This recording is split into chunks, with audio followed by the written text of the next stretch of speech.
Good morning, everyone, and thank you for waiting. Welcome to our TAESA's Q3 2024 video conference with our earnings release and our public meeting with investors. We have simultaneous translation available for those who may need it. Just click on the interpretation button, which is the globe icon at the bottom of the screen, and choose either Portuguese or English. For those listening in English, there is an option to mute the original audio in Portuguese by clicking on Mute Original Audio. We would like to inform that this video conference is being recorded and will be made available on the company's IR website, where you will also find the earnings release. It is possible to download the presentation in English using the chat icon. Participants will not be able to turn on their mics during the entire event. To ask questions, click on the Q&A icon at the bottom of your screen and type in your question, which will enter the queue. Please note that questions can be submitted during the presentation and will be read out live by the IR officer, Cristiano Grangeiro, and the IR specialist, Juliana Castelli, and then answered by the board of directors during our Q&A session. We emphasize that the information contained in this presentation and any statements that may be made during the video conference regarding TAESA's business prospects, projections, and operational and financial targets are the beliefs and assumptions of the company's management and on the information currently available. Forward-looking statements are not guarantees of performance, since they involve risks, uncertainties, and assumptions, as they refer to future events and therefore depend on circumstances that may or may not occur. Investors should understand that general economic and market conditions, in addition to other operating factors, may affect the future performance of TAESA and lead to results that differ materially from those expressed in such forward-looking statements. Now I'll pass the floor to Cristiano Grangeiro to start the presentation.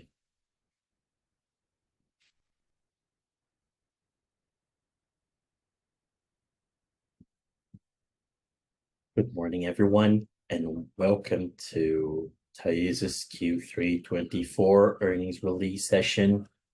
During our presentation, you may ask your questions throughout the presentation by using the Q&A button. At the end of the presentation, we'll open up the Q&A session where your questions will be answered during the session by our officers. We hope you enjoy this video conference.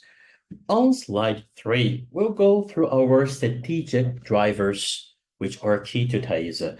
Our mission is to connect Brazil with safe and reliable energy. Our vision is to be the electricity transmitter of greatest value to society, and our values are based on relevant and fundamental issues. We genuinely care for people. We act with integrity, building relationships of trust. We strive for excellence in everything we do, and we are TAESA. On slide 4, we have an update on our sustainability agenda, which is recurring, and we highlight some of our initiatives. We'll start talking about our social and environmental campaigns. At the beginning of each year, our electricians carry out a thorough inspection of our transmission lines, identifying and documenting issues considered critical. This year, we've mapped out 474 critical points that require our attention, such as agricultural and livestock activities that take place in or near the easement strips, regions at risk of burning and fires, in addition to regions with possible threats of vandalism or sabotage. We also monitor sites with pollution records that could compromise insulation of transmission lines or accelerate the corrosion process of assets, and also to locations close to villages, to the limits of the lines, in relation to the limits of the lines which require extra care to ensure everyone's safety.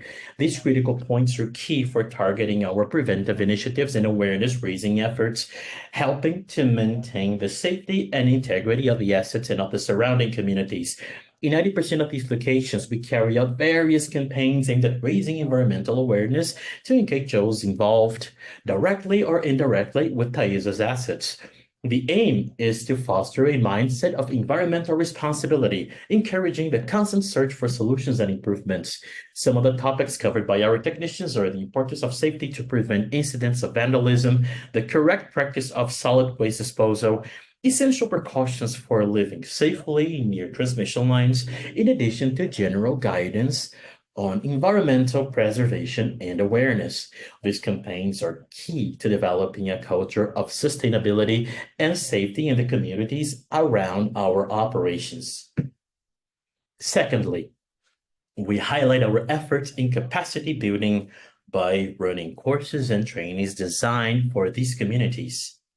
One example was a training on how to combat forest fires held at the Santa Clara farm in the central southern region of Piauí. This training aimed at local residents contributes to protecting crops, apiaries, and livestock, as well as reducing the environmental impacts associated with fires and reducing the risk of disconnections on our transmission line. At the end of this training, we were able to train 20 volunteer firefighters who will be on the front line protecting and preserving the environment and the local communities. We also share the success of the TAESA Educa project, carried out in Ananaí in partnership with Illustre and Leve Educação. This initiative resulted in over 1,000 certificates handed out to about 720 people, promoting training and professional growth for the region's residents. Due to the project's success, new courses will be offered in the region around the Tangará transmission line in the state of Maranhão. As for reforestation and nursery maintenance, we currently have about 165 hectares undergoing reforestation in locations belonging to the ATE, ETO, Janaúba, Mariana, and Saída concessions. We have already completed over 10 hectares in ATE and ETEO with plants native to the region within the Atlantic forest biome. We have set up several nurseries that directly support our reforestation and environmental preservation efforts. Some are our own, like in Assis in the state of São Paulo and Araguaína in the state of Tocantins, and others are developed in partnerships, for example, in João Pessoa in the state of Paraíba and Santa Maria in the state of Rio Grande do Sul. With this initiative, we have managed to produce over 6,500 seedlings per cycle in our own nurseries alone. These seedlings include native species from different Brazilian biomes, such as the Atlantic forest, our Cerrado, Caatinga, and the Amazon forest. We even make these seedlings available to the local population, encouraging planting and raising awareness about the importance of preservation.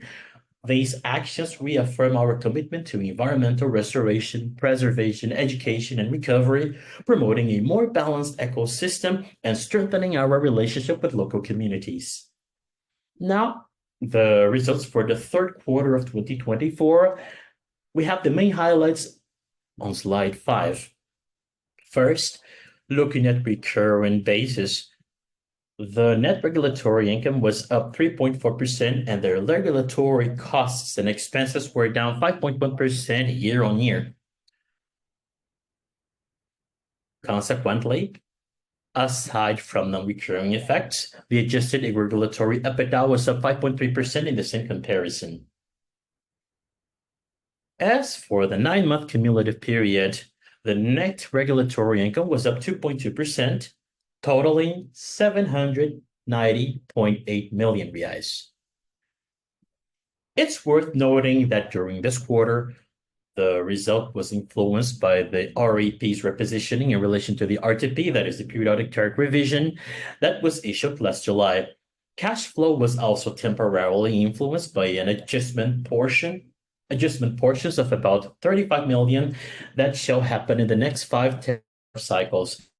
We mentioned that in our last earnings release.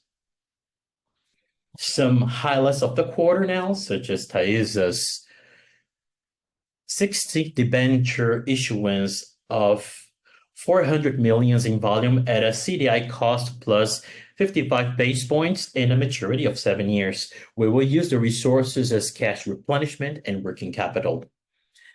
Another great event was that we acquired Lot 3 during ANEEL's transmission bidding in February 2024, acquiring thus great synergies and efficiencies and a high growth potential for the region. We've obtained one more installation license for Tangara for a sectioning, so we'll be able to start working on another stretch. We'll give more details about its early conclusion and also the CapEx efficiency in construction developments. And to wrap up, another dividend distribution of 230.5 million reais, which is about 75% of the net regulatory income of the quarter, as this is our routine distribution practice. We'll talk about each of these highlights on the next slides. On slide 6, we present the main lines of the regulatory income. It should be noted that regulatory income is what most accurately reflects an electric power transmission company's cash generation. On the next slides, I'll delve into this performance. The regulatory net income was down 1% year on year, amounting to 592.5 million reais at the end of the quarter. And the 9-month cumulative period, the result was down 3.5%, closing at almost 1.8 billion reais in the 9 months of 2024.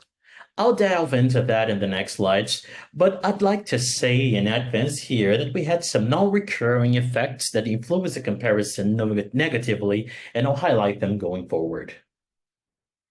EBITDA was down 1.2% in the quarter, amounting to 486.7 million, and the EBITDA margin went from 82.5 to 82.3%. In the 9-month cumulative period, the performance was down 5.5%, amounting to 1.45 billion reais, and the margin went from 84.6 to 82.9%. Here, there were also some non-recurring events, and we'll talk about them further ahead so you can understand EBITDA's behavior in the period. But it's worth noting that costs remained under control despite the period's inflationary pressure. The company's operating performance kept a very high level with a 99.5% availability. And as for the variable portion, the company closed in 9 months at 1.6% PV over RAP or RAP versus a figure which was near zero in the 9 months of the previous year. It is worth noting, just like we highlighted in previous quarters, that last year we had some important reversions in the case of sabotage in Novatrans, as well as a charging suspension of PV in ATE through injunction that totaled about 28 million reais. And this year, we also had an unusual event in Janaúba's concession in the Q1 in 24 that affected this 9-month cumulative results at about 13 million reais.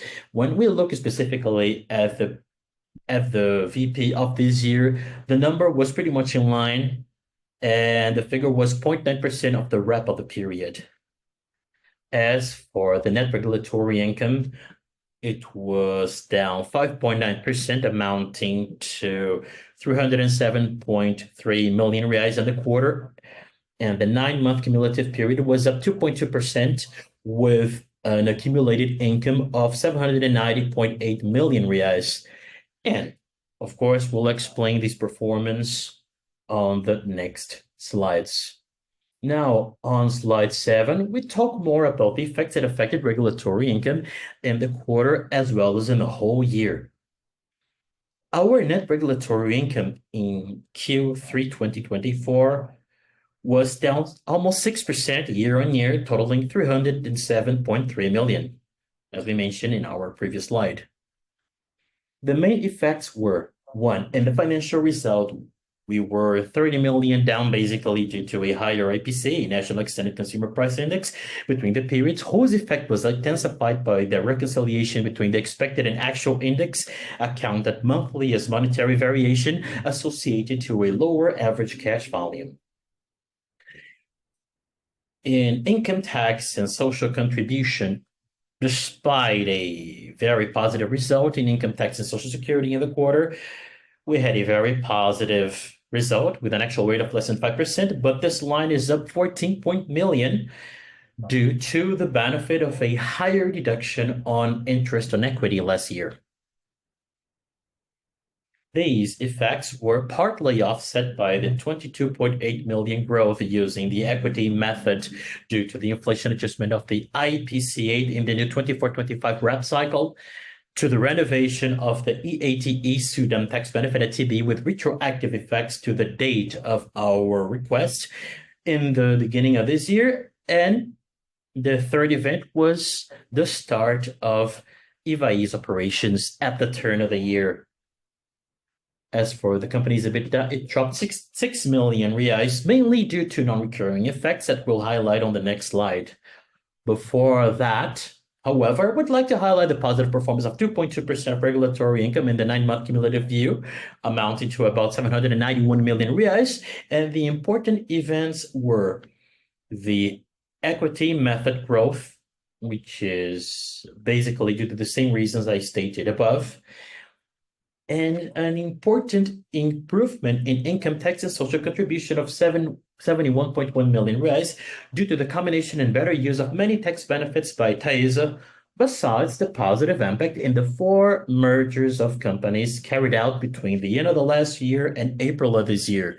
Here again, as we mentioned before, our EBITDA experienced a series of events that were non-recurrent that explain practically all this negative effect of 83.6 million in the comparison. Let's move on to the next slide, number 8, to talk about it in more detail. Observing the main EBITDA lines, we start by the RAP negative variation. Here, the comparison was affected by the non-recurrent recognition of complementary revenue related to the charges for the usage of the transmission system, the EUST, by the termination of the CUST by ONS that took place in Q3 2023, that is, last year. This effect was partly offset by the inflation adjustment of the RAP and the Category 3 contracts for the 24-25 cycle with an accumulated APC of 3.9%, and whose impact was of over 9 million reais in the period. Another relevant impact was in the line of the variable portion. We had a drop versus last year due to 3 events that had a larger impact on the ETO concessions. ETO, Novatrans, and Santana concessions that occurred in Q3 that totaled 10.2 million. It is worth stressing that the variable portion of Q3 24 remained at only 0.9% of the RAP, as I mentioned before. It is still worth mentioning the control on OPEX that practically didn't have any variation, though pressured by inflation in the period. Excluding the non-recurring events, mainly those associated with the reversions of the variable portions that took place last year, the complementary revenues of the EUST, and some one-off expenditures, the adjusted EBITDA was up 5.3% in Q3 and down as little as 0.5% in the whole 9-month cumulative period, different from the 1.2% and 5.5% drops shown on slide 6, respectively. We highlight the margins in both views that showed a better performance and represent the EBITDA recurring margin in the quarter and in the whole 9-month period. More details of these adjustments in this quarter's earnings release. Now, moving on to slide number 9, we have our IFRS net income. Our income was up 45% quarter over quarter, totaling over 400 million reais in the Q3 2024. And the 9-month period result was about 34% better than the previous year, amounting to 1.2 billion reais. The main effects of this performance in the quarter were: 1, increase of 140 million in the monetary restatement revenue due to greater macroeconomic indexes registered this year, mainly the IGPM that rose from minus 2.8% in Q3 23 to plus 1.7% in Q3 2024. Construction margin increase due to bigger investments in the developments in construction. That was, however, offset by the slowdown in the Ananaís timetable due to a delay in the obtention of an environmental license, and an 86.1 million reais increase in the equity method line, also due to IGPM hike that strongly affected the monetary restatement revenue of the participations in category 2.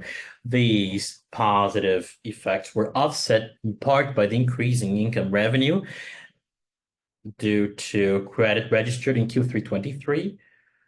And among the events of higher net financial expenses and the complementary and non-recurring revenue of the USD and the Q3 23 that also affected results. On slide 10, we highlight our victory. We won Lot 3 in the last sales bidding that took place in the end of September. We call the concession Juruá Transmitter, and the development involves the construction of a substation and one sectioning.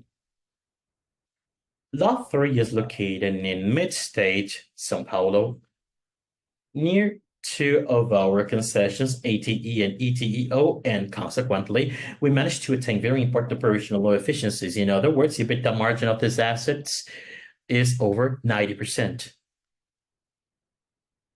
The lot has great growth potential, and it is able to increase through reinforcements the volume of investments.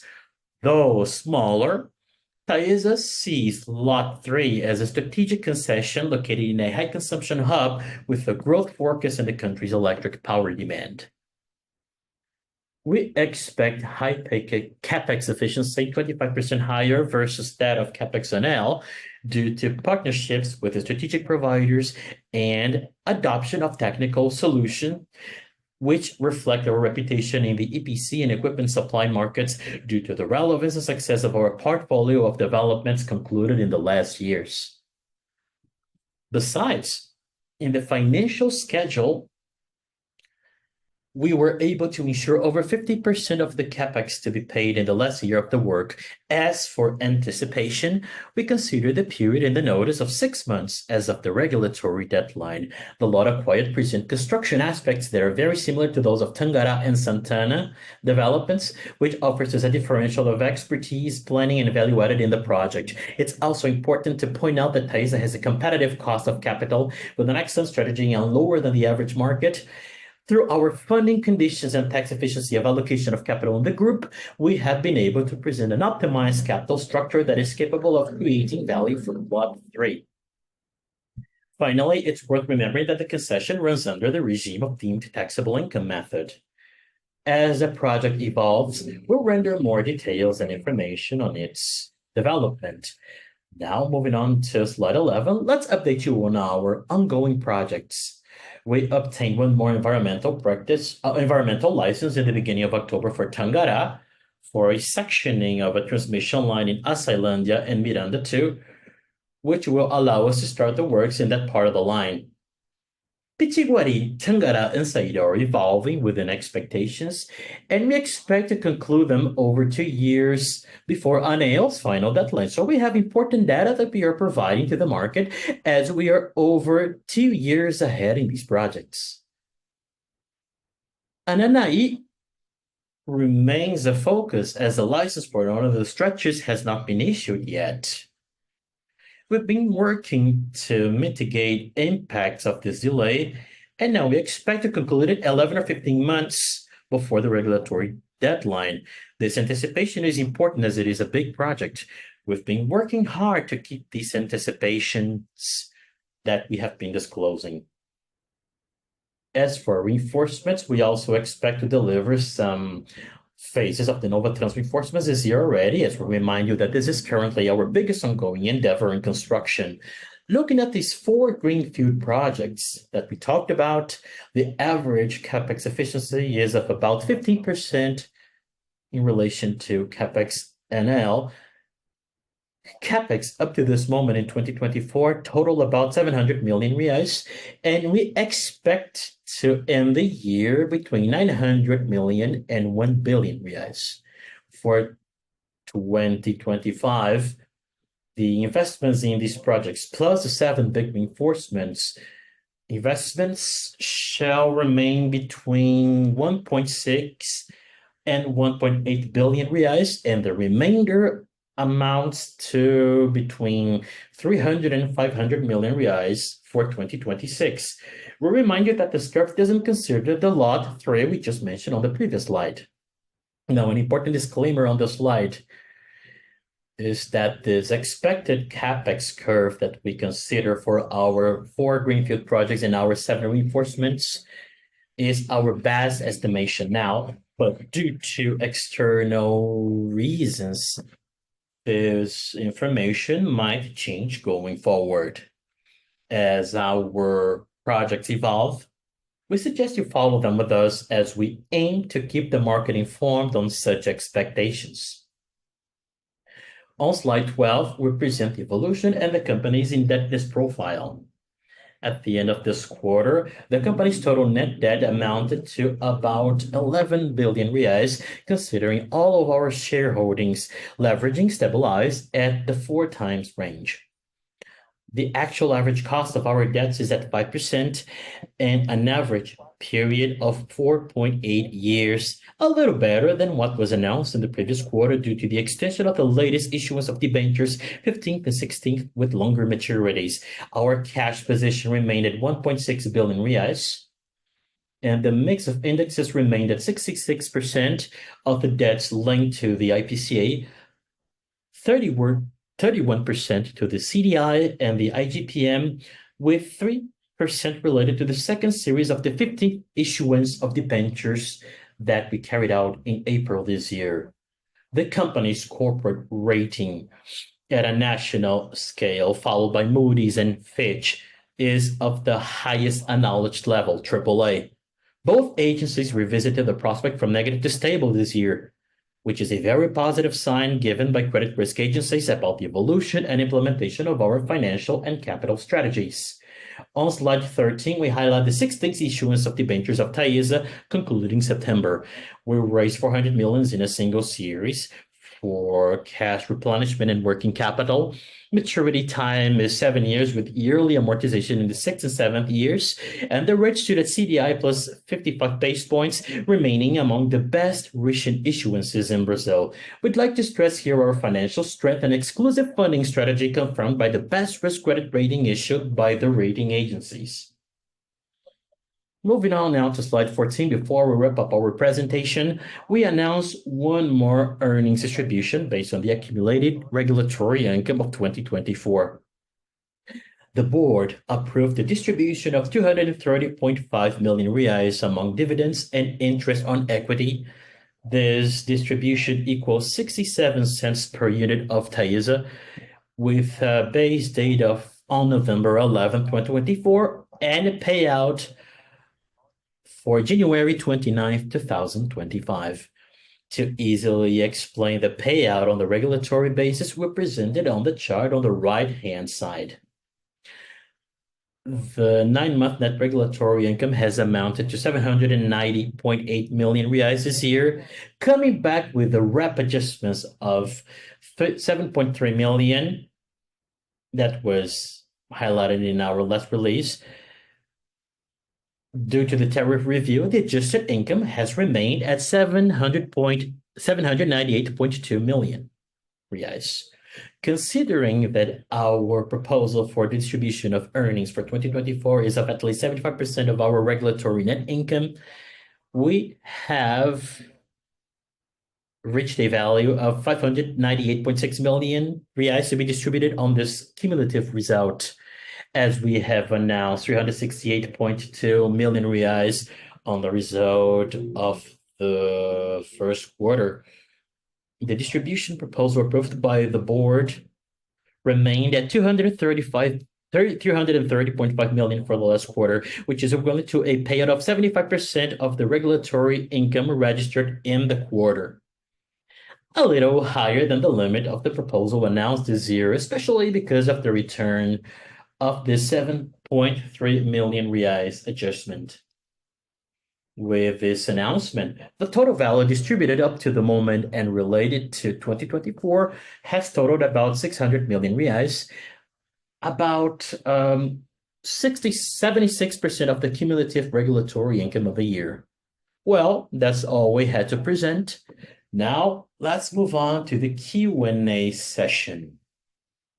Thank you all.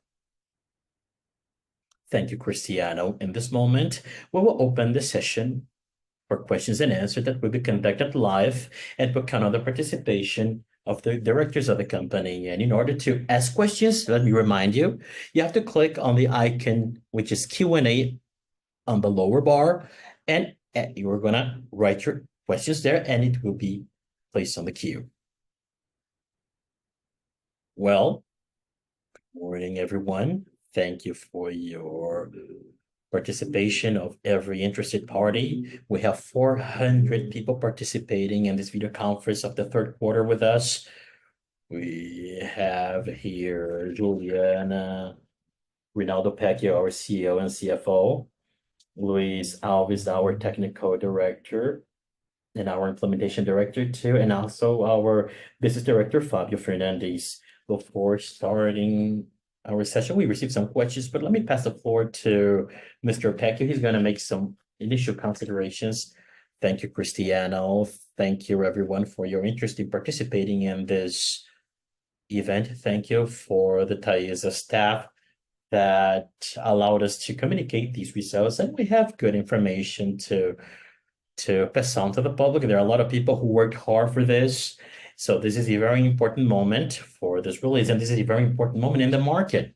I'd like to start the comments mentioning a very important point for us, which was this participation in the O2 2024 bidding process when we acquired Lot 3, which is a very important lot, and it can be a possibility of future reinforcement. This is pretty much related to our strategy of maintaining growth and also analyzing opportunities of growth for the company. This is something that we studied profoundly.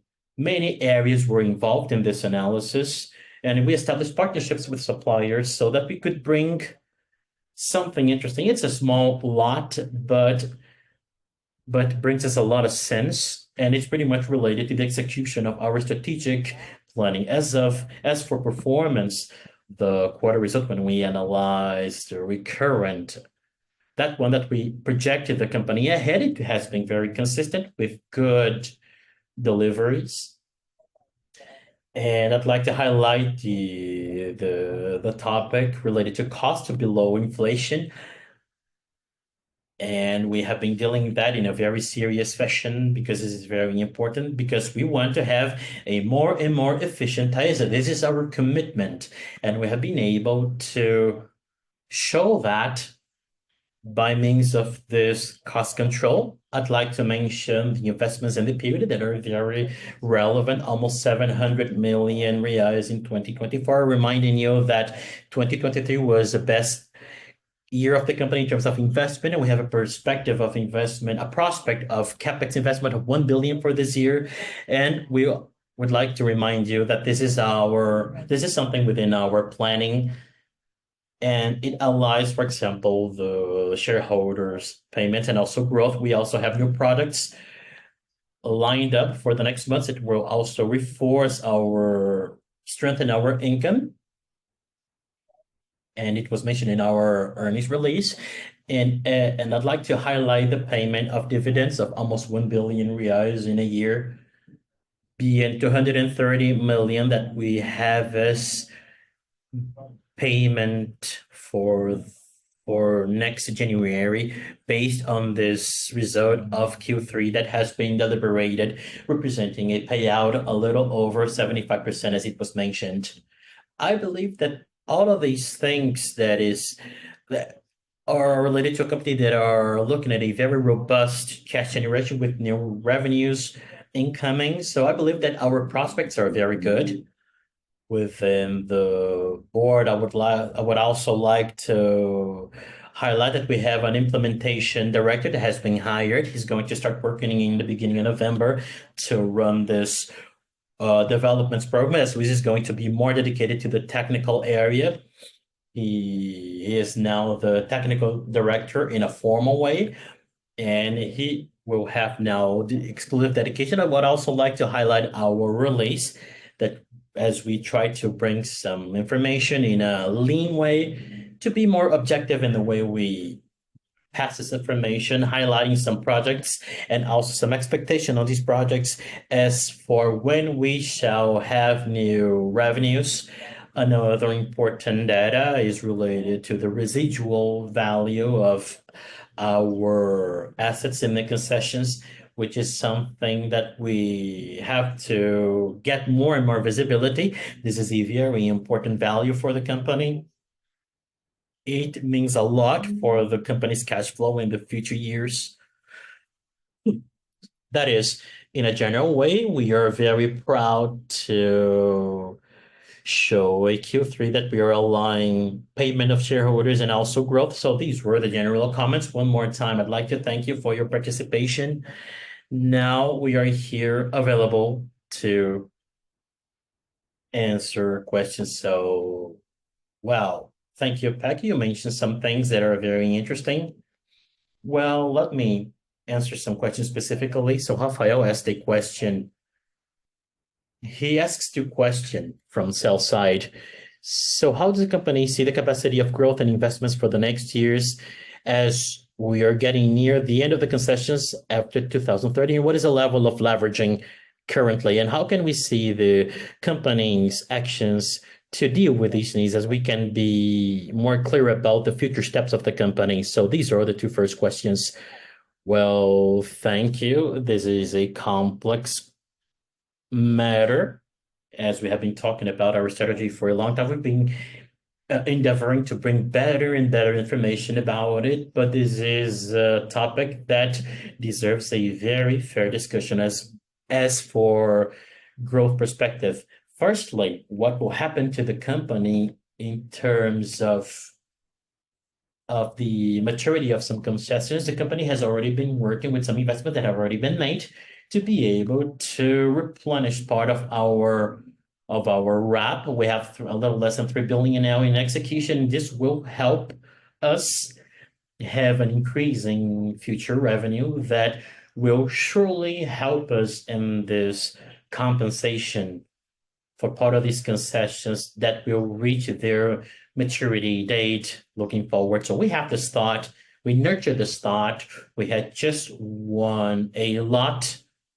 We acquired a lot at a bidding.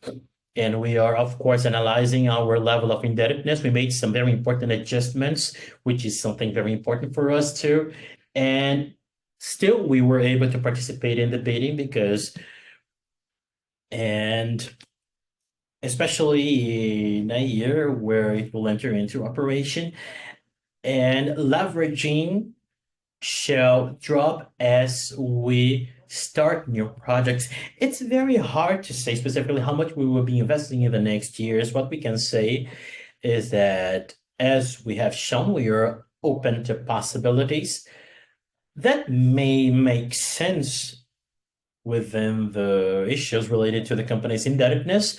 We also made some adjustments in the dividends, aiming at this future capacity of participating in future growth. But at the moment, we had this 75% adjustment, and we have been saying that for 2025, we're going to have a payout between 90% and 100%. Of course, given the fact that the market will keep the same conditions. This is something that we're going to have to discuss further as the year goes by.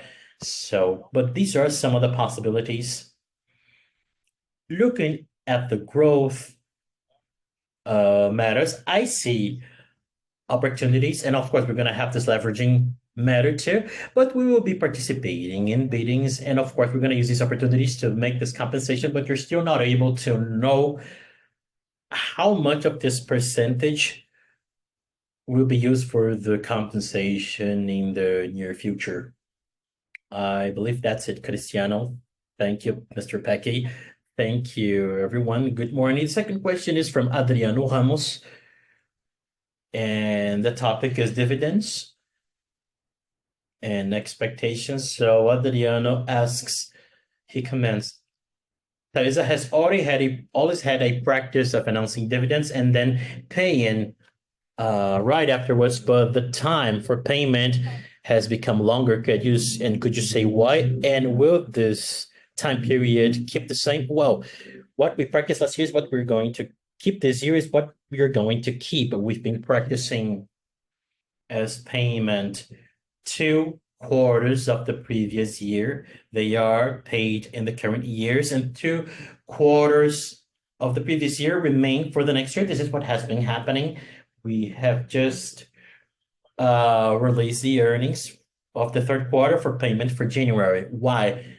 To all adaptations we have to make for investments, we also have this payment, also funding, and also emission costs. So we try to adequate all of these aspects, but the idea is that what we have been doing be kept looking forward. So this is the pattern that we expect to maintain for the following periods. Thank you, Mr. Pecchio. The next question, I'll pass the floor to Fabio. So how do you see opportunities in the capacity reserve biddings destined to batteries? Are you also studying this opportunity? Morning, morning, everyone. Morning, Daniel, for your question. Well, yes, we see opportunities there. TAESA is always looking for investment opportunities that generate values for our shareholders. So this represents a good opportunity. And this topic, the battery topic and our capacity reserve, is now under public hearing, public consultation through ANEL, and we've been working on this consultation to work in this discussion so that we can be as clear and transparent as possible, so that we can offer investment opportunities in the conditions that are applicable to this product. This situation of the bidding is an important innovation for the power energy sector in Brazil because it brings our capacity of storing power within the sphere of power transition in order to support that intermittence in terms of renewable energies such as solar energy, for example. This brings robustness to the area and also resilience and more trust to our Brazilian national system in a general way. So we are all looking at it. This public consultation suggests that this bidding occur at the end of the first quarter of 2025 and within the conditions established by the regulator and within the conditions allied to our strategic planning and having adherence, we will participate actively in these opportunities too. Thank you, Danielle, for your question, and we are here available for any other questions you may have. Thank you, Fabio. The next question is about projects. I will direct the question to Luis. Luis, the investor is asking if there is an expectation of delivering projects to be happening soon. Thank you, Juliano, for the question. So we have two important projects. Nova Trans is the first of them, which is related to a big replacement of 3 SETIs banks in the transmission lines. This reinforcement has a very strict deadline established by ANEL of 30 months, but we are working to energize it already in the month of November of this year. So between November and December, we'll already have 65% of the project energized. Will only depend on systemic conditions. So we were going to have an anticipation of 5 months in the enforcement that is very complex and technical, showing TAESA's commitment in anticipating the efficiency of the projects. And the Pitiguari project, whose ANEL date is for March 27. We are working to energize it up to the end of this year, maybe the beginning of the January max, to start Pitiguari's to specialize, and will represent 2 years of anticipation in relation to ANEL's deadline. Now, there is another question here related to climate. Assis, he's an investor. Congratulations on your results. I'd like to ask how the climate events have affected the availability of the transmission lines in the company, and how has the company dealt with the situation and to deal with the situation in the future. This is a very interesting situation because this is what we have been experiencing at the moment in terms of floods and rains we had in the south, and also some forests that burned in the north. So we didn't have any impacts related to the rain in our transmission lines, but we have been working hard in the predictive aspect. We are present in 18 states, so we are subject to many events, especially when it comes to the weather. We also analyze, for example, wind resistance capacity of our lines, and this way we can assess whether the capacity of our lines is adequate to the volume of storms and winds that we have. So this is the predictive work that we have been carrying out. And not only TAESA, but also the system as a whole has been suffering a lot when in terms of fires. There have been some interferences from burns in our lines, but automatic recognition, not exactly, no, it's not the case of permanent interruption. This is proof of our reliability. We also have been monitoring not only the rain, but also the fires in our operation center, which is our own operation center. So we are able to detect weather events that might near our concessions and also fires in the surrounding areas. With this information, we are able to deploy some local teams to deal with any type of emergency and to prepare our operations center for a possible reconnection. But when it comes to fires, we had some disconnections that were very short. We established the connection very quickly, and it didn't have any impact for the company. And we have also used models of prediction with IA to direct our resources within our easement strips to minimize impacts over the years. Thank you, Louise. The next question is from the investor Carlos Eduardo Reis. I'm going to direct it to Mr. Pecky. He's asking if we have any information about the maturity of the concession contracts and any prediction for many prospects for renovation in the future.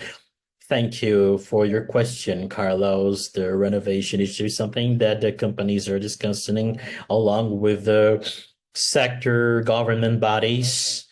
And there's a lot of attrition in this respect. And one of the issues that has been emerging are the options for the maturity of the concession and also for the renovation of the concessions. And we harped on a specific point. Whatever the decision is, there has to be a base, a fundament of why one is better than the other. We see possibilities, wins, advantages and disadvantages in both formats, and we are sure that we're going to have a very mature discussion with regards to what we have to do to make these decisions.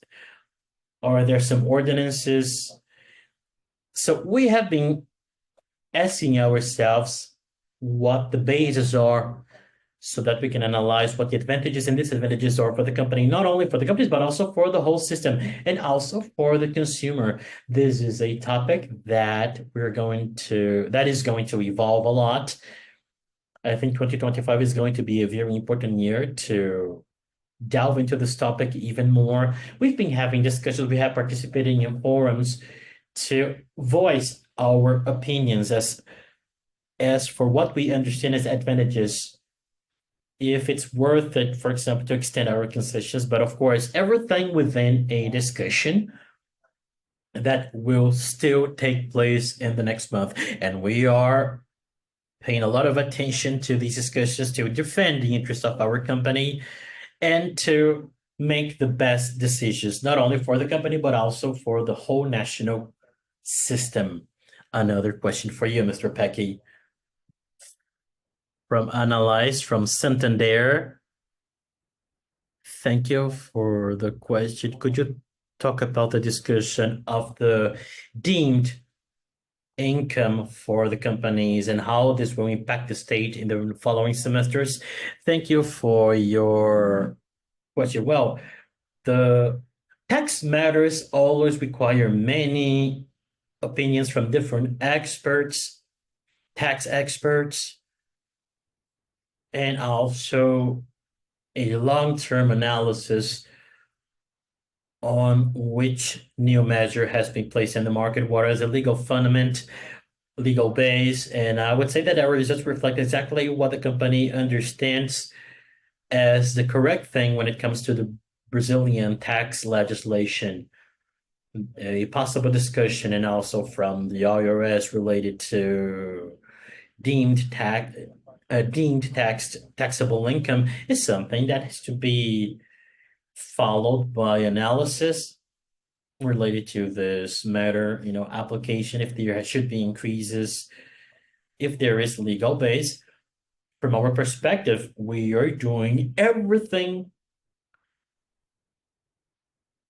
that we deem correct in terms of our legislation. If you're going to have a change of positioning, this has to come, of course, from a specific regulation. And of course, we're going to be paying attention to these changes in the regulations. The position of the company, as we understand it, is that what is recognized is pretty much compliant with the applicable legislation. If there are any changes, of course, we're going to analyze this in a legal fashion, but we are comfortable with what has been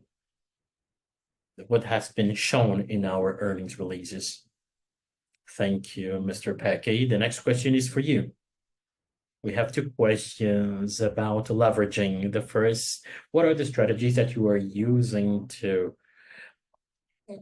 do it besides the dividend policy, and how we intend to deleverage by using the payouts that we have been paying over the year?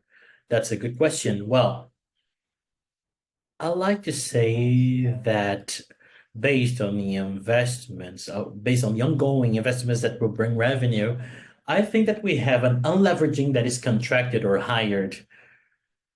Given the normal conditions of our business, this unleveraging is contracted or hired, as I am going to have new revenues that will help generate cash for the company, and will help us also to have an unleveraging in 2024 and 2025. These are the levels. We're going to have very similar levels, and with the beginning of the operations, we might have a drop. This is compatible with the planning that we have been doing in terms of the company's finances. And as I said in the beginning, bringing together growth and also payment of the shareholders. So we understand that what we have discussing in terms of dividends, which are the 75% of net regulatory income for this year, next year, is compatible not only with our strategic planning, it is part of our planning, and we shall be able to keep it by showing growth, by growing within this limit established by these leveraging issues. Of course, there might be a drop in leveraging, and with that, we will automatically create the possibility of new investments if we understand that there are options that are of our interest in terms of capital allocation. Very good, Becky. I was analyzing some of the questions. Some of them have already been answered. We are now nearing the end of our discussion. The questions were very clear. I'd like to pass the floor just to talk about today's event in a summarized way. Well, let's get back to some important topics. Let's talk about the recognition for the results. We represent almost 900 employees, so this number is not only financial, it's a number that represents a lot of people who are working on those lines, and we try to do that with financial discipline, with strategic execution of our planning. I am very optimistic when it comes to the future of the company, not only when it comes to our bigger and bigger efficiency, as we have been trying to bring new innovation to the process and to make it possible for the company to grow. And of course, we're gonna have this deleveraging thing in the short term. But as I said, based on this on this contracted unleveraging, we're still going to be able to provide growth for our shareholders. Thank you for your participation and for everyone's interest in this.